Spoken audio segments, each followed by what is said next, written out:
ततः सः विस्मय आविष्टः हृष्टरोमा धनञ्जयः प्रणम्य शिरसा देवं कृत अंजलिः अभाषत।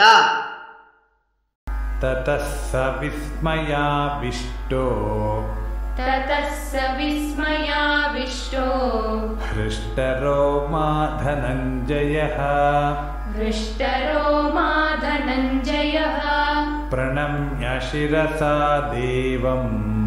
प्रणम्य शिरसा देवं कृताञ्जलिरभाषत। ततः स विस्मयाविष्टो हृष्टरोमा धनञ्जयः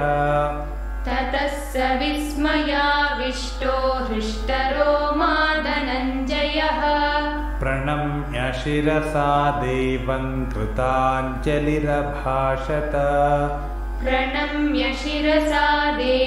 कृताञ्जलिरभाषत।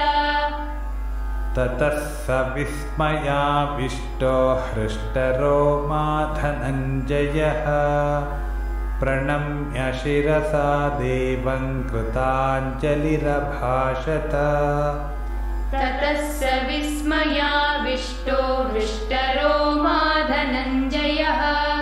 प्रणम्य शिरसा देवं कृताञ्जलिरभाषत।